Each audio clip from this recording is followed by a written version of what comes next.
Good morning, everybody. Welcome to Northfield, Vermont, live here for a episode of Creemee Cast from the center of the universe, Northfield, Vermont, I should say. And I have a very awesome guest here this morning, Senator Terry Williams, state senator from Rutland County. Thank you so much, Terry, for joining me today here in Northfield. Thanks for having me. Absolutely. It looks like I'm just going to fix the camera a little bit, center you a little bit more, and that's how we do things here, a little bit of production on the fly. Yep. But so anyway, Terry, thanks for making the drive up. I know it's a busy time of year right now for everybody involved in the political scene, locally, nationally.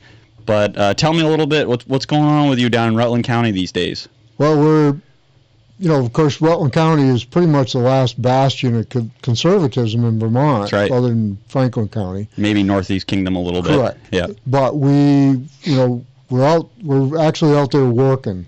We're working as a team. Rutland County has three senators, Senator Brian Collmore, David Weeks, and myself. That's right. And what we've done is we've teamed up with all the local representatives, primarily the ones that have a contest, that have got an opponent.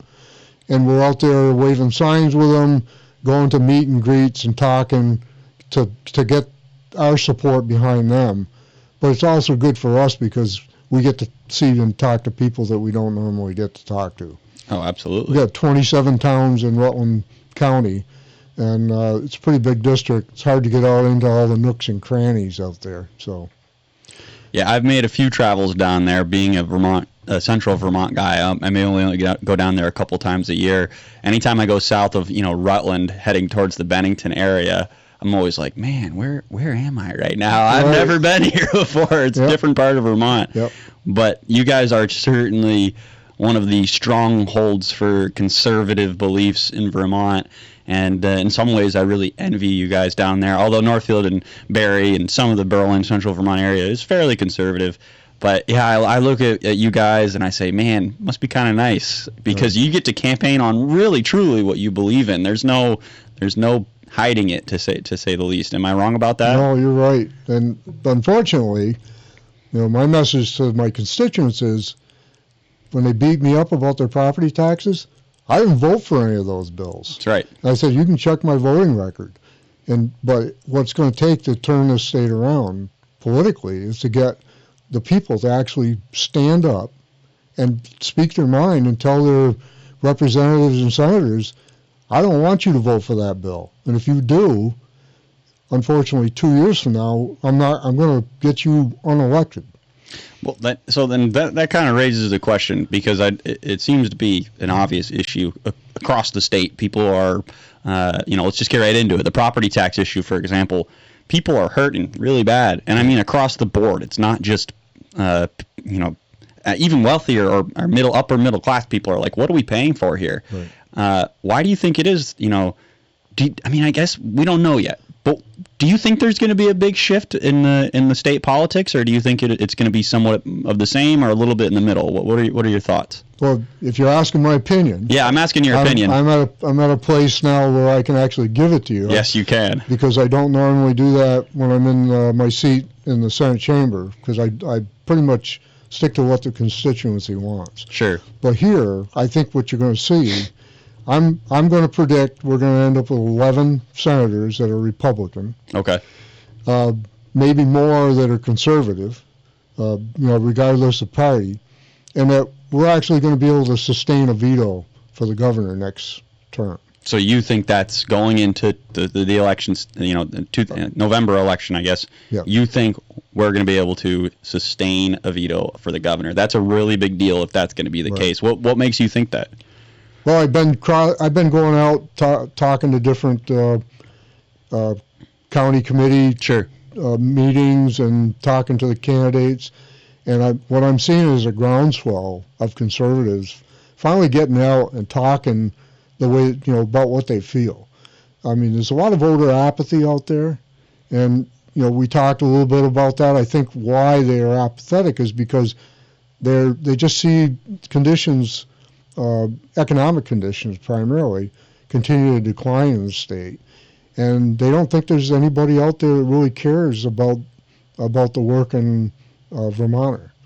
And I'm trying to prove to them that that's not true. And you know, I'm up there working in Montpelier, and it is up there for me. Yeah.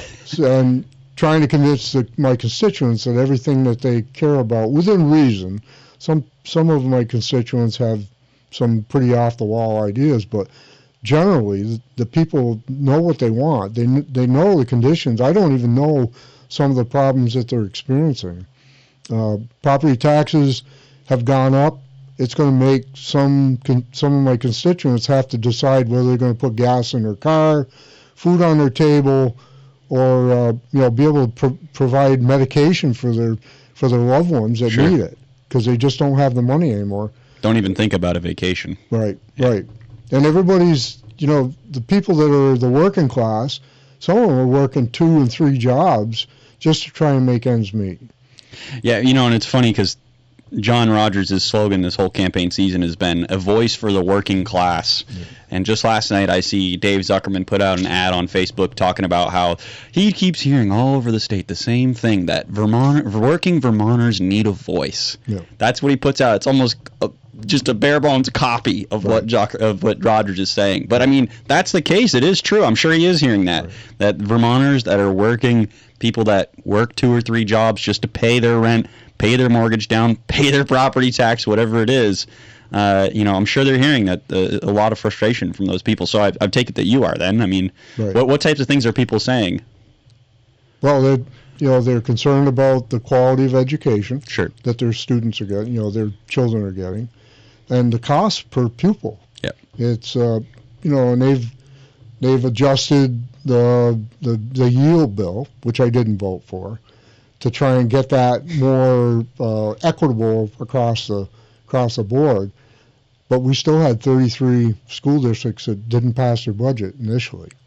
We finally, the last one I think was Barry, and they finally just passed it. So, but everybody they have to understand that there's going to be some more rough road ahead of us.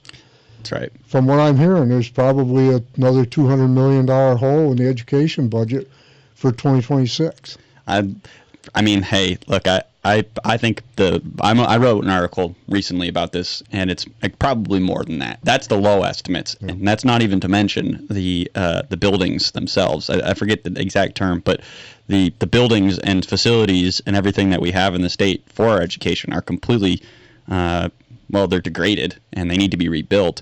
And I think that's like a $900 million investment that's going to have to take. But we don't know. But we don't have. We don't know. And we don't know. And they said it's probably more. And the problem with Vermont legislature is that when they pass an act, and they kick the can down the road for 2 more years with a study, even though the bill is passed, now we got to do a study to find out what it's really going to cost us.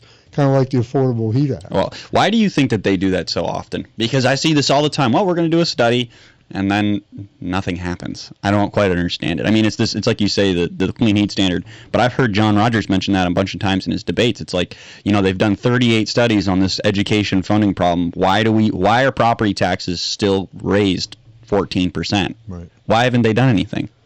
Well, I think my own personal opinion, I'm on the education committee. See, we got the guy right here, folks. So, and I've already mentioned this a number of times in committee that I think the problem is Act 60 and 68. Back in 97, the Brigham decision, it decided, the Vermont Supreme Court said that the Constitution says you have to educate our children. Mm-hmm. We have to pay for it. It doesn't say that you have to pay for it with property taxes, though. Good point. So what Act 60 did, it was called the Equity in Education Act, is it took from the gold towns that had the endowments and had the wealthy districts, and it supposedly gave to the ones that were in the regions in Vermont that were less fortunate and that didn't have the money that they so that's the weighting. Is that what that is? Correct. Okay. So they redistributed money basically, and what they did was they said, you're no longer going to have this endowment. You really can't even raise funds. And that's when the state took over the education funding issue. Okay, so I think that's what one thing that people have struggled to understand, myself included, for a really long time, is that for a long time the local education budget was determined by local property taxes, and it didn't matter what they were doing up in Burlington, it didn't matter what was going on down in Rutland County. It was determined locally. That's how they got it done. Am I mistaken with that? That was before Act 60. And that had to do with the Brigham decision? Correct. Okay. See, now that's the thing. There's a lot of people that, just have no idea. They don't understand that property taxes used to have nothing to do with the legislature. That it's just, they assume that that's just the automatic default, that's how it's funded. But what you're saying is it never was, and it doesn't have to be. I use the analogy, it's like building a house. Sure. If the foundation is crooked, when you start building that house, by the time you get to the peak, the house will fall over. So is that what we're experiencing? And that's what I think, in a general understanding that I have about it, is that we've gone so far away from the original intent of Act 60 that we really should start over again. Right from square one. Right from square one. Now that's another point I keep hearing from a lot of people that are in the game this year, that the whole thing needs to be torn down and started right from scratch, straight from the beginning. Now, and I know I'm not asking for an exact solution right here, sitting here right now. I'm not expecting you to write tax code right here in this moment. But how does that happen? What does that look like, rebuilding it? How do you do that? And how do you work with the other side to make it happen, I guess? Well, very cautiously is how you approach it. Number one. Sure. You have to have a vision. Sure. And from the vision, you develop a strategic plan to get there. I've talked to the interim Secretary of Education, and she is working on that right now. She's collecting the data. She's been on a statewide tour of school districts, talking to parents, talking to teachers. This is Zoe Saunders, right? This is Zoe Saunders, yep. And I believe that she's got the right approach. The unfortunate problem is, because things are the way they are, that we have to continue to provide a quality education for our children. And if we can't just stop what we're doing and say, okay, everybody take 2 years off, we're going to reorganize this and build the house again. We have to continue doing what we're doing. In the meantime, we've got schoolhouses that are contaminated with PCBs. To what standard, we don't know, because we don't really know what the standard for PCBs is acceptable. And there's a lot of schoolhouses that actually need construction. So there is a committee on school construction that's going on right now. But unfortunately, the findings may not be found for another 2 years, depending on what committee it is. How come this takes so long? Well, to do it right, you really have to, you get all the stakeholders together. Everybody wants to have a say in what they want, and that's a difficult process. And what I'm seeing is that, let me give you an example, and I don't want to badmouth nonprofits, but there are 6,000 nonprofits in the state of Vermont. What? 6,000. That's, what is that, one for every 10 people, I believe? No, I I'm don't just know. kidding. So, and when you got nonprofits that want to have, things the way they want it, and nonprofits do a good thing, but they get their money from you and me. That's right. They either get it through donations or they get it from a grant, and the legislation passes in Vermont. This is my own personal opinion, and I asked, why do we have 1,202 bills in one biennium? There were 1,200? 1,202 bills in the last biennium. Oh, and that's 2 years, right? That's 2 years, right. So that is crazy. So they didn't all pass. I think we had maybe 73 that passed. And this is anecdotal, but I asked the question, why do we need a bill to improve the literacy of our students when we know what needs to be done? Why don't we just do it? It's all tied to funding. I see. So once the bill passes, it gets budgeted, and then the money is there to be distributed by the state government. And unfortunately, I've heard different figures for the number of state employees that we have. Somewhere up around 9,000 state employees. But most of the work that gets done to implement these programs is done by the nonprofits. Interesting. Very interesting. And I think that a lot of Vermonters are starting to really wonder about the whole nonprofit thing and Right. what exactly that means. I mean, even Guy has floated the idea around about making the Vermont Daily Chronicle a nonprofit, Right. but we've decided against that for a number of reasons, including what we're talking about right now, is that there seems to be just this I don't know, abundance, I guess. There's probably a better word for it, maybe overflow of nonprofits in this state, and they seem to use that designation as a kind of a shield to hide behind, meaning, yeah, we're just going to try to pull out state money. I mean, hey, look, I'm not saying that's all of them. I do think that some of them do great work, but ultimately it does seem to me that a lot of these groups are just everybody's fighting for the monopoly money like a bunch of hungry hippos. That's what it seems like to me. Yeah. I mean, you tell me if I'm wrong, but. Nope, I think that's accurate. I'll give you an example. I've been involved with the homeless situation in Rutland. That's right. Rutland has the largest number of homeless people. 3,800 is the last figure I heard. Wow. Yep, and most of them, are in Rutland City, so obviously the mayor is concerned about it. And I've been involved with 3 different homeless prevention organizations and housing groups. And what they're doing is, it's all good what they're trying to do. People are like, the people that are in the nonprofits that are dealing with these people that are obviously very needy in some cases, stood up and said, why are they all coming here? Well, they're coming here because you're taking care of them, number one. And that's a good thing. I mean, they're here, and if they have needs, then we should provide for them. But actually, it used to be the government that provided for them. Now it's all these nonprofit organizations. So Interesting. But so through the nonprofit organizations, though, the government still is supporting them. Government's still involved. Yep. I think the Agency of Human Services is primarily, they're kind of the arbiter of making sure everything goes the way they are. But I got a call I'm on the Health and Welfare Committee also. I got a call from one of the Senate chair women that said, hey, we understand that you're working with the homeless down there, and we're hearing all sorts of great things. Who's got the lead down there? So what are you talking about? Well, who's in charge? I said, nobody. There are 15 different nonprofits that are all, working together, but they're working in 15 different directions at the same time.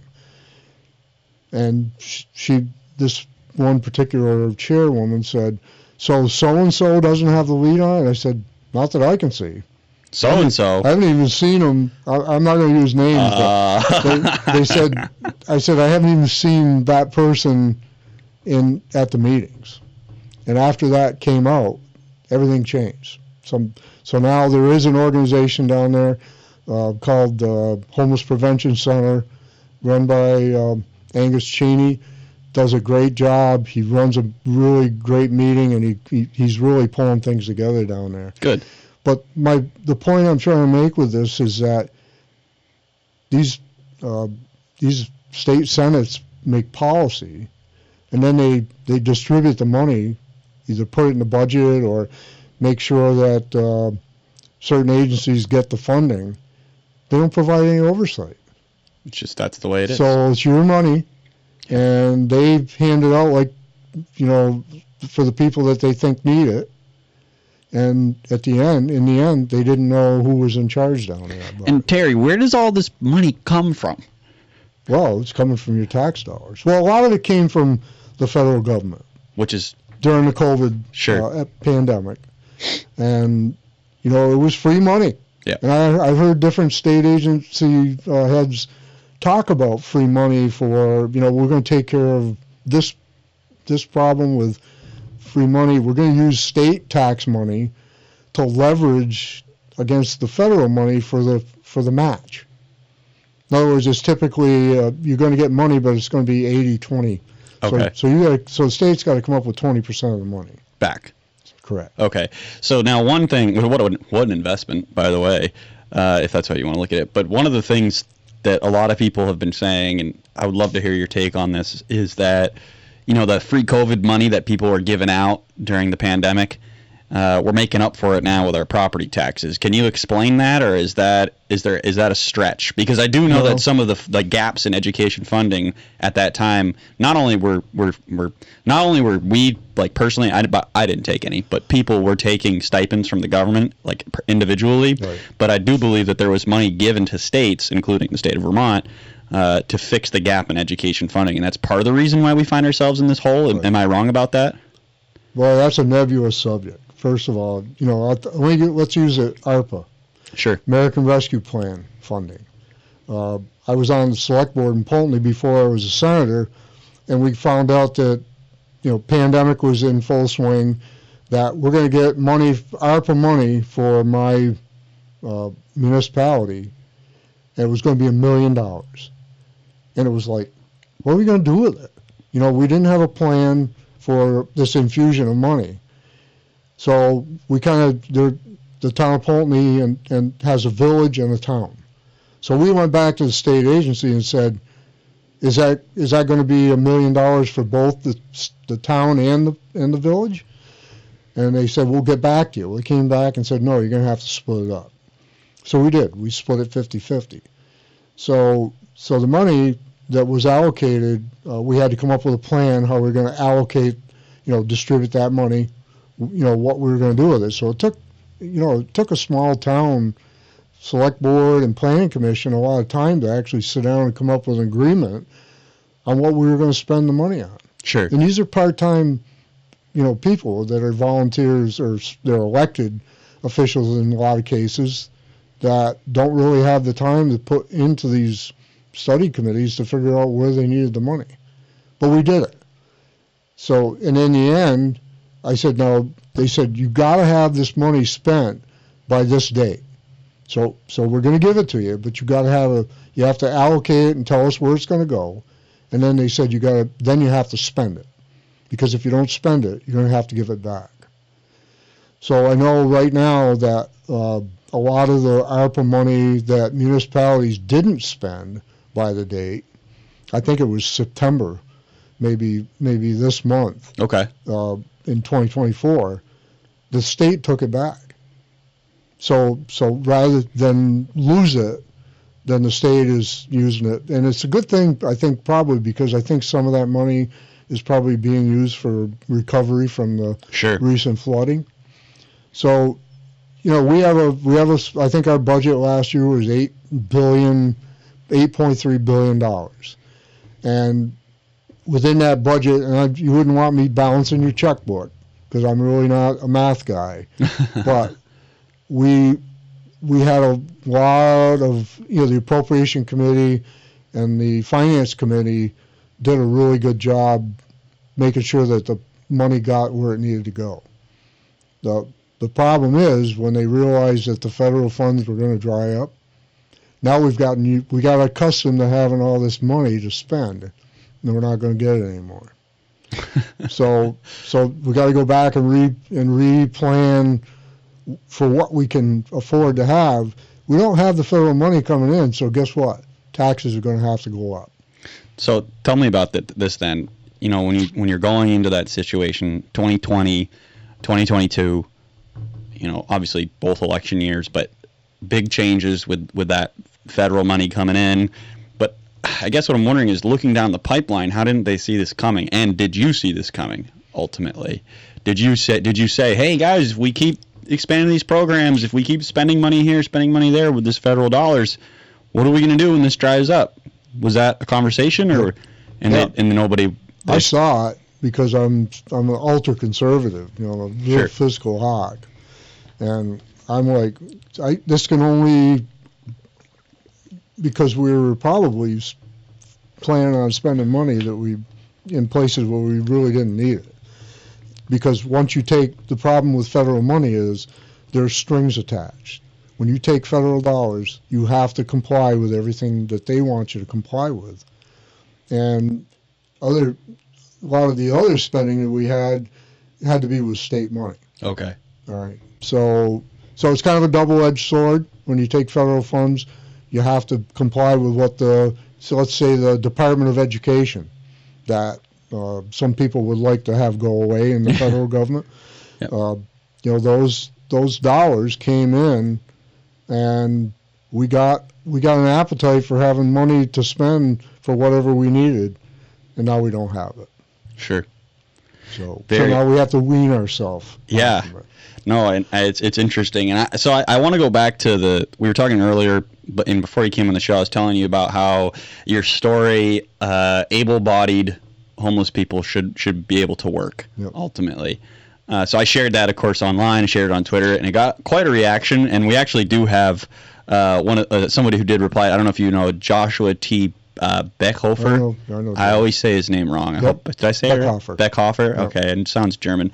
Yep. He says, "Best senator we got." And he's talking to you, of course. So, and he was one of the guys who saw the post, and he liked it, of course. And so I just wanted to ask you a little bit about that. So, what's your ideas there? You were just speaking a little bit about the homelessness issue down in Rutland County, and what you guys are doing to deal with it.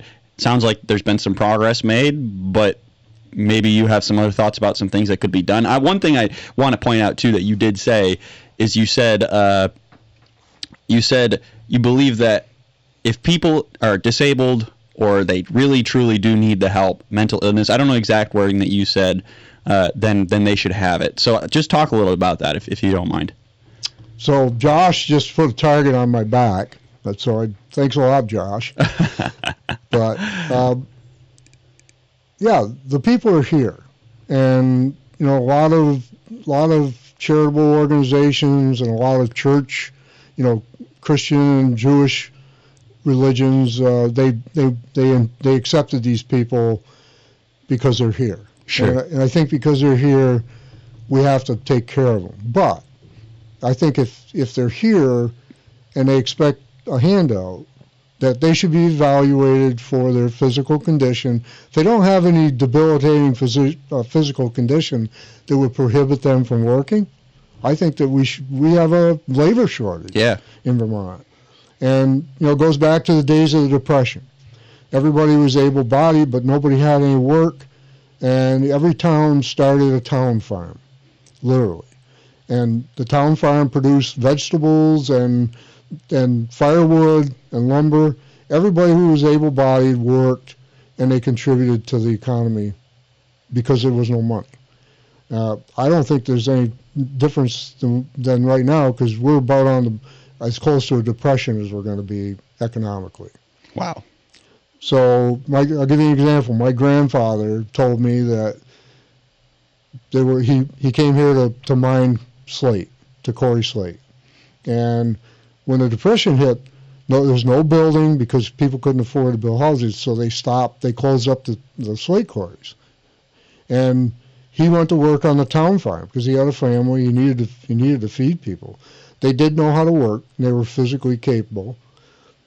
And they used to get a small stipend in money, which helped to stimulate the economy. And they got vegetables and bread and baked goods to keep their family sustained for that next week. Wow. And he said he got really upset because he was working every day as hard as he did at his regular job, and in the spring when the town report came out, his name was on the welfare list they called it overseer of the poor.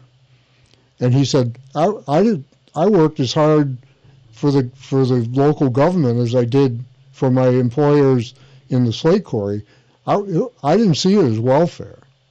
And so I think a lot of people right now, because we have so many, if they have any skill at all and are physically capable, I think they should be working. Yeah, I couldn't agree with you more, and I think it would solve a lot of problems. It probably would solve the homelessness problem, if you have money. And I will say, I can't speak as somebody who knows what it's like to be homeless. I have no idea. It's got to be brutal to get into work, get back into things. It's probably really hard, because I can imagine once you're in that place, it's definitely difficult to get out of it. I mean, we all have challenges and struggles that we're trying to overcome, so I can sort of relate, with how hard it might be. But I agree with you. I think that people, they would feel better. They would be better off. Their minds would be in a better place too, and they'd feel good about what they're doing. And maybe they wouldn't need to turn to drugs or alcohol or other things. I don't know. I get really worried about this issue because I know you are too. I think everybody in the state of Vermont is, because I just heard that they're getting ready to release more people from the Hilltop in Berlin, for example, and some other places around the state. And I don't know what's going to happen heading into a winter like this. But I also do understand that we can't expect people in Vermont, the taxpayer, to pay for it, because they're getting pushed out of their homes too, by the way. So how do we solve this? And I don't know the exact answer, but maybe you do. Well, it's got to be community. And I'm familiar with Rutland. I was born in Rutland, raised in Pulteney. I lived in Vermont my whole life, or claimed it as my home record when I was in the military. But Rutland has always had homeless people. As a matter of fact, I think a lot of it had to do with mental illness, that during the summer months they just wandered the streets because the family was out working or the kids were in school. But as soon as it got cold, they all went away. And so I asked an old gentleman who used to be a mayor of the city of Rutland. I said, "Where do they all go anyway?" He says they all have families. They have a room in the basement for them, and the family's provided for them. We don't have that family connection anymore. No. I mean, family unit in this country is broken down. I think we have it more in Vermont than we do in a lot of other places, but the people that really need help, and a lot of them have families. They have children. They may be a single parent with two children, and they have no place to stay. And they may have physical and medical conditions that require them to have special assistance. They're not finding it in these hotels. That's one of my biggest concerns. Some of these people that are there should be in a nursing home where they could be, assisted with their living. I've seen this too. Yeah. There's people that are seriously late stages of life, and they're in a really dire situation. I do just want to read a quick comment we have from Caleb Morvan. Caleb writes, when/what is the finish line for this? How long will we let this go on? I think he's probably speaking into reference of a few things, but let's just stay on the topic for now that we've been discussing. How long will we let this go on? It just goes back to me, like you mentioned, people that they would go and stay in a basement, or they'd stay in a room or something like that. That was always the case during COVID, right? So you had people that would, for example, let's say you were kicked out of your place because you were at college, and you had to go home and live with your parents. This was me, by the way. Mm-hmm. From what I understand is, at that time, if you had said that you were homeless to the state, that you could then get housing. So like even me, somebody who has family, and I mean, let's just say I'm lucky, right? But not everybody gets along with their family. Right. So maybe they have issues, or maybe they do have a drug problem, and they say, okay, well, I need housing now. And then the state would give it to them, from what I understand. And there was no questioning of that or background check into that. I mean, I don't know. I'm pretty sure of this, though. I've heard this many times. So is that still going on, or is that starting to fade? I think we're seeing the end of that. We're seeing the end of it. For one example, if you're 26 years old, you were living with your parents, you could remain on their medical insurance. Well, you didn't even have to be living with them. So what's one of the biggest cost drivers for the increase in the education tax was 16% increase in insurance. I mean, medical insurance. Medical insurance okay. And so you can track it back. Everything has a beginning. Nothing has an end. But one of the things I think that we need in this state is a vision for Vermont. What do we want to see Vermont in 10 years? Okay. And then have a plan. And we need to give government agencies, agency heads, we need to charge them with the responsibility to make sure that vision is carried out, and they have to have the authority to make sure it does. So we need to curb spending. We need to kind of sit back, like you and I would, if times are tough and we don't have the budget because we lost one of our jobs. We got to sit down and reevaluate the family household budget. Absolutely. And the state's got to do the same thing. We don't have a of money problem in Vermont. We have a spending problem. I couldn't agree more. We just have a live guest who just walked in on us here. Guy Page, welcome to the studio. What's going on, Guy? Good to see you. I'm not sure how I should fit in, or if at all. I don't know, Guy. It's going to be a challenge today. Maybe if you I'm gonna tell you what. If I pull up that chair, but he has to stay sat where he is. Right. That's the only thing. Yeah, I can't move. He can't move otherwise. But you can readjust your microphone, Guy. Maybe we can get that going. How well I know. Yep. Yeah. How's that, Paul? We fixed that. Try it again. Okay. How's that? Try maybe speak a little bit more. Hold on. That one, maybe it's not plugged in. Maybe. No, I don't think it is. I don't think it is either. Here, will you hand me the can cord hear to you it? The cord right under you, Guy. It should be hanging down there. Yep. Yeah. No, that's the other big one. The big one. Okay, hold on a second. Oh, no, it's saying it's plugged in. Okay, go ahead, Guy. Go ahead. Okay. All right. Yeah. Oh, good. There you go. I can hear me now. Maybe pull down your microphone just a little bit so it's not right in your face. Okay. There we go. Well, Guy, welcome to the studio. Well, Thanks thank for you, Paul. joining us. I'm sorry I'm such a challenged engineer. I know I am. Well, you just challenged me, that's for sure. I was able to do that on the fly, though, so I can live with it. So I'm really glad I walked into this because, Terry, I wanted to ask you a question that, Okay. and Paul, just stop me if you've been talking about it for the last half hour. Sure. Okay. In your recent terrific op-ed in the Vermont Daily Chronicle, thank you for submitting that. You're welcome. You mentioned homeless housing, and you have this, I think it's a novel idea that's a better response than what the state's current plan was. The state has this idea called housing first, which is no matter what your situation, no matter what, if you're homeless, we will get you housing. And everything else after that is just sort of gravy. And you, and for that matter, Don Koch, who's the Washington County senator candidate up here, are both putting forward this really crazy idea that if you're going to receive state support in the form of housing, whatever got you homeless, whatever got you that situation, you need to actually work on. You need to have a plan to deal with that problem. Right. And could you talk a little bit more about that? Sure. Some of the problems they can't work on because it happens to be mental health. And we had a meeting in Rutland about the homeless situation a week ago, and part of the issue is somebody has to be accountable and has to be responsible for it. And I use the example of the tip of the spear. Somebody has to be the lead on this. And they have to, number one, they have to have the data so that they know the categories of homeless people, how many people actually can work, how many, and it's going to have to be some kind of a physical and mental evaluation of everybody to find out if you can work. And we have jobs. Maybe the state is going to have to provide that job. I mean, they used to do that. Yeah, we were speaking a little bit about Vermont this guy. Job Service. Is that? That's what they used to have. And there was a friend of mine that in Rutland, Mark Truhan, who used to do the job report every day in Rutland on one of the local stations. And he worked for the state of Vermont, for the Vermont Job Service.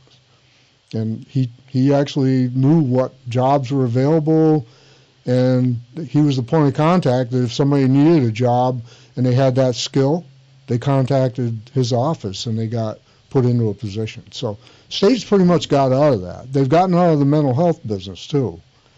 When they closed Brandon Training School, I think back in 1968, they basically went out and they privatized all the institutionalized people. They put them in homes. And Vermonters are very charitable people. They will take people in and they'll care for them and they'll do it for a little bit of money because it needs to be done, number one, and they need the income in a lot of cases. So, and I think we kind of lost the bubble on that one. But, I think we need to go back to the state vision. We need a vision for where Vermont's going to be in 10 years. We need a roadmap to get there, which is a strategic plan, and it's going to take all hands on deck to sit down at the state agency level, the administration, the legislature, and the judiciary, to decide how everybody's going to get a piece of that pie.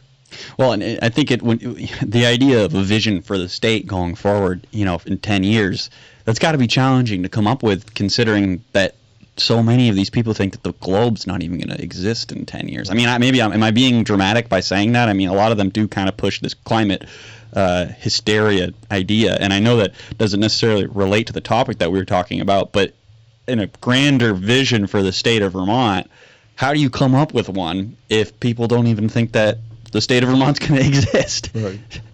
See, that's a really interesting point, Paul, because you're young and you've been taught that. Yeah. Oh yeah. Terry and I are like, huh? What's he talking about? but that was sort of your reality in school, which is. Well, that is what we were taught, and I mean, to a certain degree, you guys probably experienced some of the nuclear bomb hysteria too. Very similar. But I don't think people were saying, "Oh, let's not plan for the future," or the only plans we're going to make for the future is surrounding nuclear bomb security or something like that. Like at least you had other visions, other plans, other ideas going forward. But it seems like this state legislature, all they care about is solving the climate crisis, but that's not going to solve any of the homelessness crisis, or actually might make it worse. But I don't know. That's right. Maybe you can. So let me be the bearer of good news. Okay. There is hope. Yes, there is. And you know what? In 10 years, we're still going to be here. Yes. But we need to have one plan, and we need to, because everybody has a strategic plan.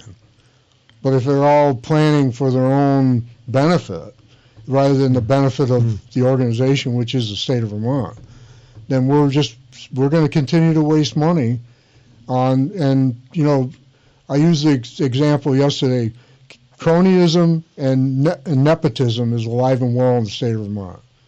Everybody's going to try and take care of their own people and their own people that support them, and we need to get this one unified state mentality back. And I don't know how you do that, but I want to be part of the solution, Sure, and not a part of the problem. So, and if it's me standing up and speaking my mind the way, I've been around for almost 73 years, and I've seen it all. From the Carter era, when we were in a recession, they won't call it depression anymore, but we were pretty close. We're right back there again right now, and we need to fix it.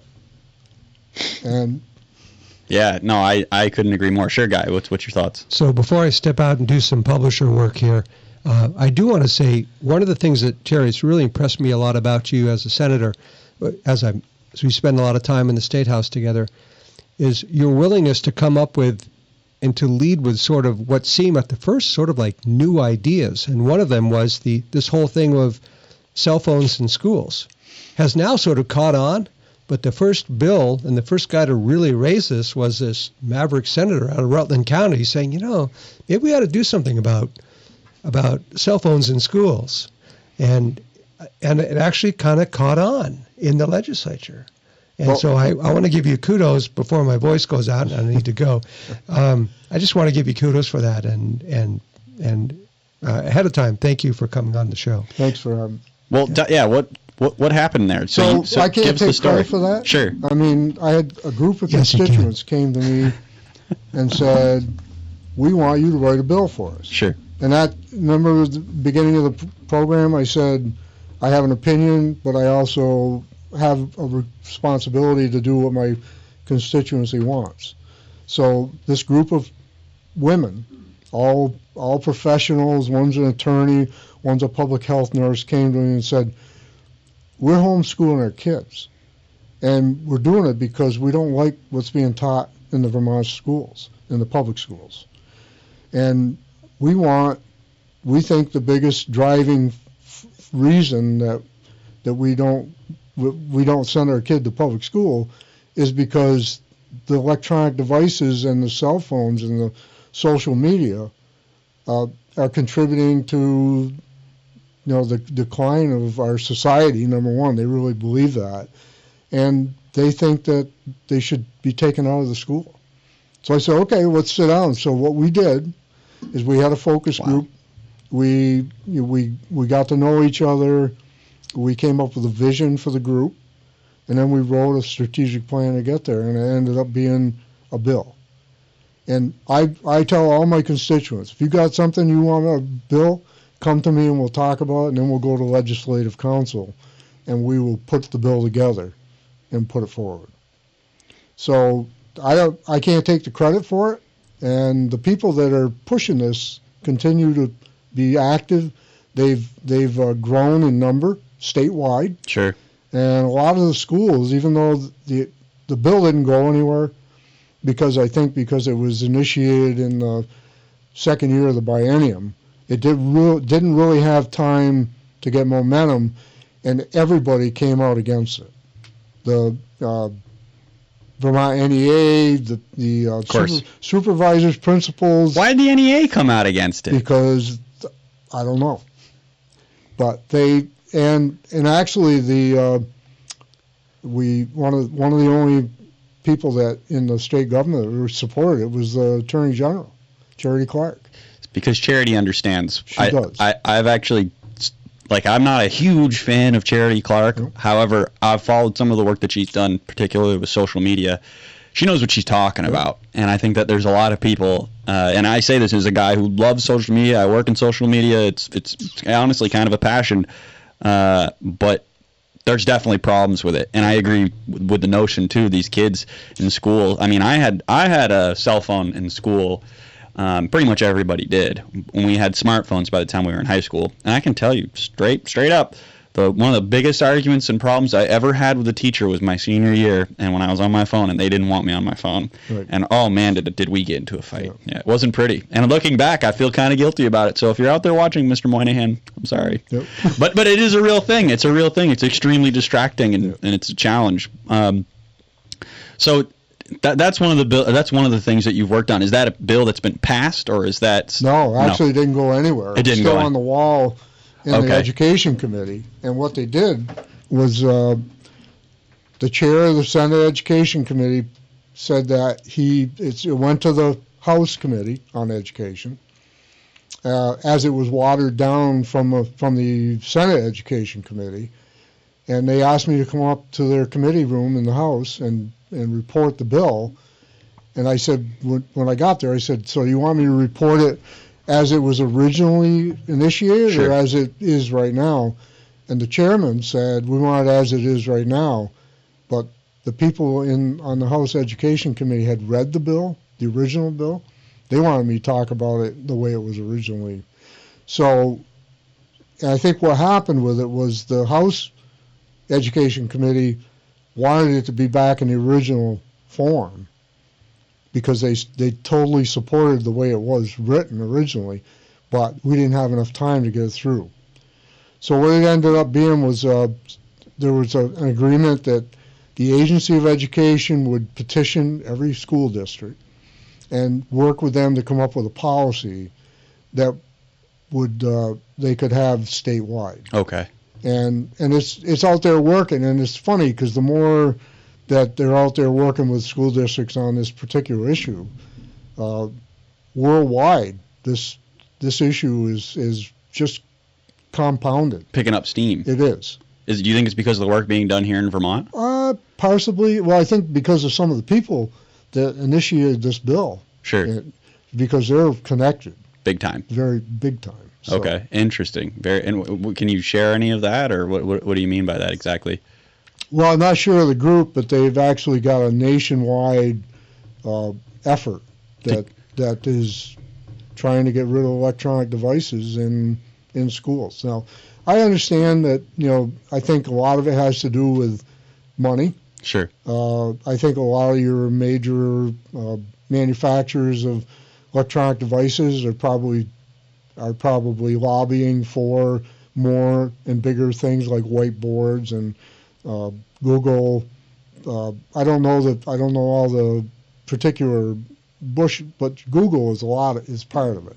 Yeah. And they want to do. And when I asked the question of the he was the principals association. I said, why are you so against this? Well, we're trying to train children to survive in a technologically advanced world, and we think that by taking these devices out of the school, that's going to detract from what we're trying to do.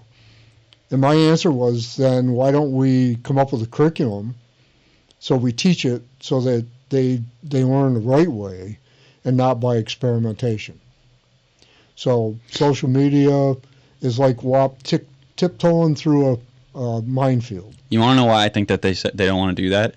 I mean, this is just me speculating, but my guess is because they don't know what the right answer is for that. They have no idea, probably because they're using it just as destructively as anybody else. I mean, hey, that is, you know, to Charity's point, Attorney General Charity Clark, you know, some of the points that I've heard her make, there's a book that I was forced to read in college called Age of Surveillance Capitalism, and it's all about Google and how they use a lot of their applications and really across social media sites too to harvest data and steer people into thinking or acting or behaving a certain way.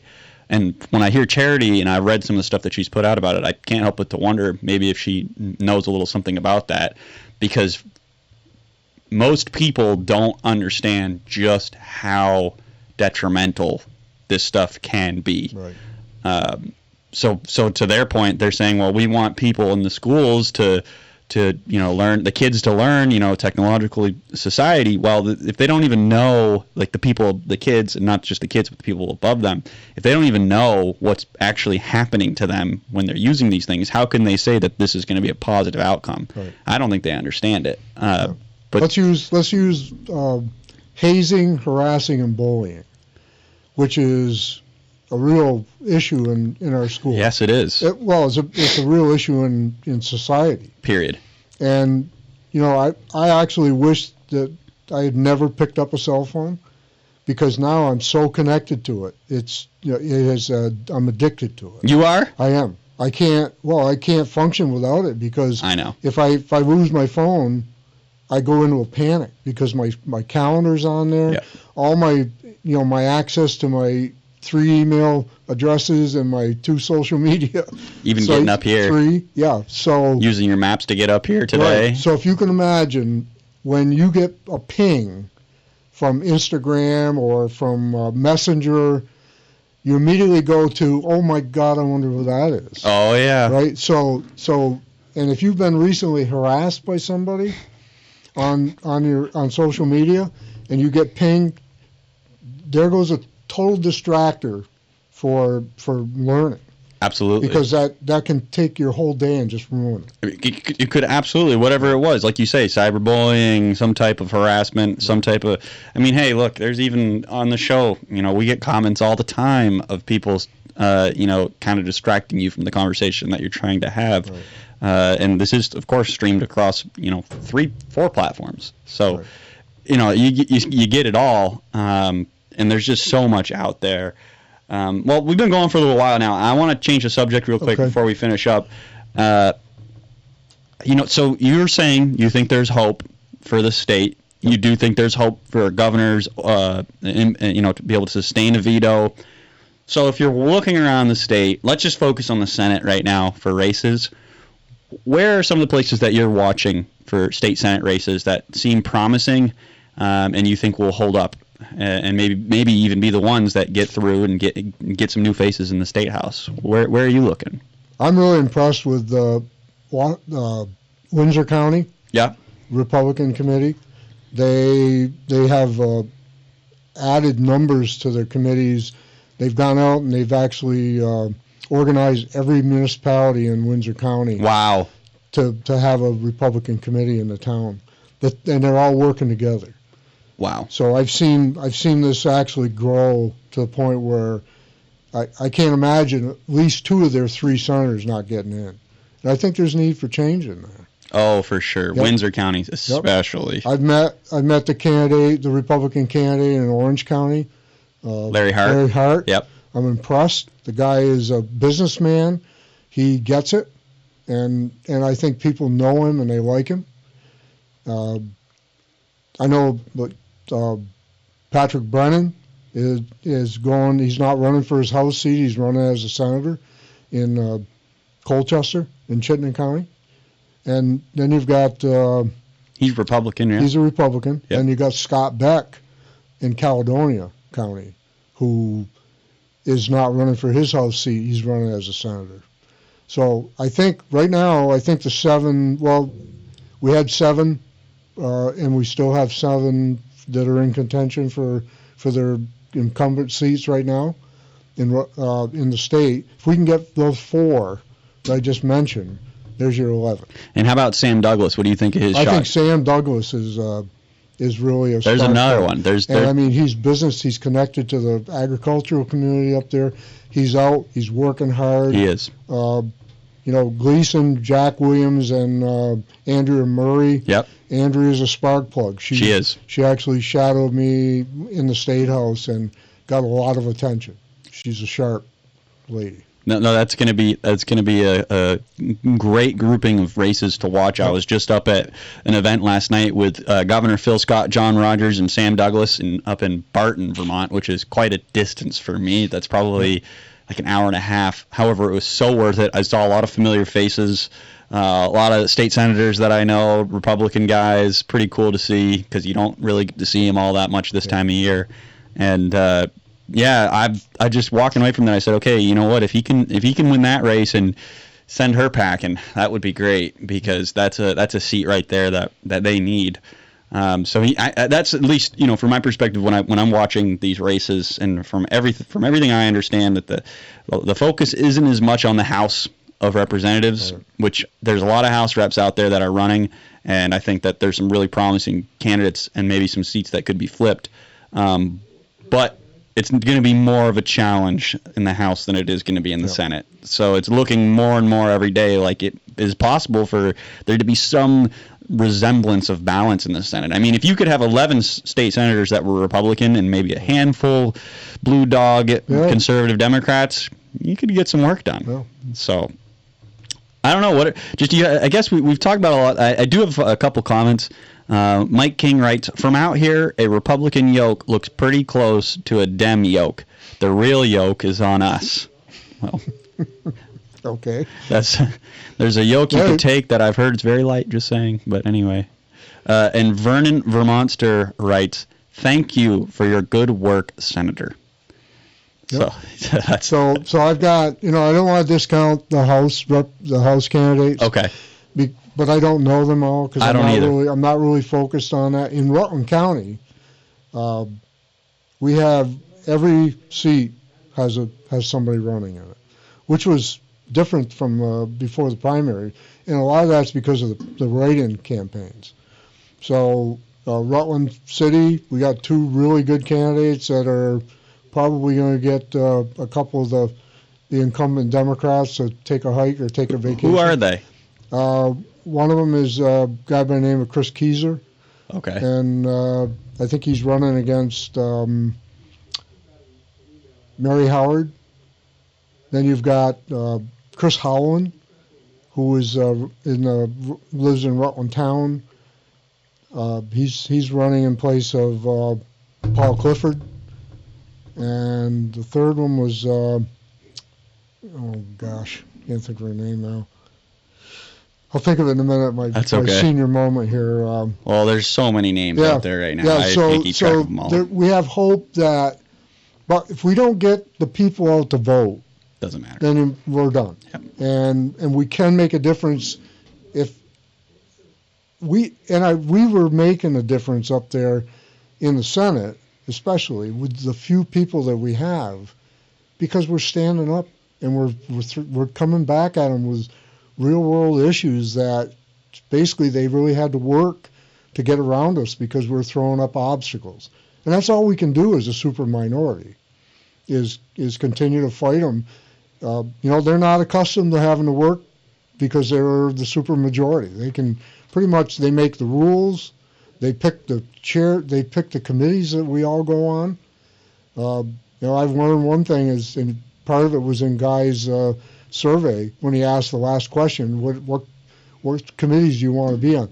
I never tell them. what I want to be No. on, because you're going to give you just exactly the opposite Yeah. of what you want. So That's interesting. Yeah, so I mean that's like it's some of this inside baseball, if you will, that people don't know about how the state house works. And I think they think, yeah, like they have no power with their vote. Their voice doesn't matter, you know. Right. That's just not the case. If they understood what it would mean to get balance in just the Senate alone, to have 15 and 15, that would be a very, very big deal. And I think that people just, they don't know how close we are to that. And if we could get that word out and the education on that and understanding of it, then we could really make a difference here. Like I don't think it's too late for Vermont. I get frustrated sometimes, and sometimes I feel like throwing the towel in, and like everybody else. But I don't think we're at that point yet. that makes me want to work harder, and that's what I'm doing. I'm working harder than I've ever worked in my life. What? For a lot less than what I'm normally accustomed to making. But here's the reality of it. I'm proposing a bill that will give us, it's going to have to take a constitutional amendment, but we're going to end up, I want to have 2 senators from each county. Right now, Chittenden County has 6.5 senators. That's way too many. And so they're the tail wagging the Vermont dog. And they get to make the rules because they have the population, they have all the commerce up there, and they have all the power in the legislature. So we need to change that dynamic. I've already been told by Legislative Council that it probably won't go anywhere because there's supposedly a Supreme Court decision that said the number of Senate seats has to be determined by population. And my response to him was, well, then why isn't this the way it is in the federal government? There's a reason why it's not that way. Right. So he said to me, I'll write the bill if you want me to. And I said, I know it won't go anywhere because we have unless we get a surprising number of increases in the Republican just the conservatives. That people think it's, Tim Ash said at one time we need to break the 6-pack up. Yeah, I think it's a great idea, and I think that you'd find out how conservative this state really is if they didn't fix it like this. That's how I do view it. Some of their gerrymandering as gerrymandering, how they fixed the districts and how they've, and I think that's another inside baseball thing that people just don't understand that are conservatives, and it's because conservatives have jobs, they have lives, they have a religion, they have a God, they have things that they're doing that isn't just politics. And that's when you look at all these geniuses, so-called, out of Chittenden County, they are pretty smart. They know how to fix everything for themselves, but they don't seem to care about the effects on the rest of the people in the state. They've built their districts right down to every House district into a winnable seat for the Democratic Party. I mean, this is pretty scary stuff when it comes right down to it, and people don't understand how bad it is.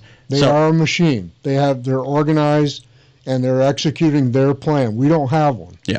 But we're working on it. Well, and I think that's all that matters, right? As long as there is opposition.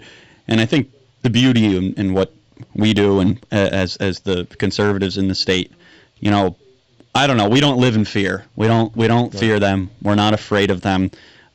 We have faith. We don't have to scramble like they do. I mean, I watch them in the state house and I watch what they do, and I just say, man, a lot of them seem to be very I don't know about unhappy. So maybe unhappy is a real wrong word, but no, maybe it is the right word. They seem to be very unhappy because I think that they live in a lot of stress, and they're constantly trying to figure out, I mean, in their mind, right? Imagine living your life all the time trying to figure out how to fix things a certain way, and that sounds horrible. They can't vote their conscience, though. No, they can't. They vote the way the party tells them to vote. Yes. So if I were king for a day, sure, and I had a magic wand and a crystal ball, I would start out with parity in both chambers of the House and Senate. There'd be 75 Republicans, 75 Democrats and progressives. I think we should have more progressives because I think the progressives are destroying the Democrat Party in the state of Vermont. Yeah. And then it would be 75 Republicans. And then it would be 15 and 15 senators and a lieutenant governor and a governor who are Republican we'd start off even and we would keep things going. And we need to do that for the people somehow. So you're saying if you could change it all immediately, you would just bring balance? Yeah, immediately. absolutely. That's the first thing you would do, Yeah. simply because you recognize, as do I, that balance, and I've heard Phil Scott say this a billion times, balance is what brings the best legislation. Right. I can see that pretty clearly, because then all voices are heard, all ideas are taken into account, and people don't get left by the wayside. I do have a question for you that somebody's written in. You don't have to answer it if you don't want. Mike King writes, is the senator a Trump supporter? Thanks. Good job, by the way. And my answer is just to everybody, none of your business. There you go. That's why you put curtains on polling booths, because that's still my First Amendment right to vote for who I want to. And I'm not going to stand there, and I told a constituent the other day, and she got upset with me. I'm not going to vote for either one of them. Because why would I do that? Because I can control nothing north of Montpelier, and I can't control Montpelier either. Yeah. So why would I even mention? Why would he even weigh in on Doesn't matter. That? So my answer is no. I'm not going to tell you. No, and it's funny because I've been working with candidates around the state, and this issue always comes up. And it does seem obvious to me when I watch, like, the lieutenant governor's debate, for example. You know, you see Zuckerman trying to paint Rogers into the same corner as Trump. And Rogers is like, what are you talking about, right? Because that's all they have. Yep. That's all the Democratic Party has right now, especially in Vermont, because, you know, the property tax increase, the clean heat standard, increase in everything, right? That's all they have.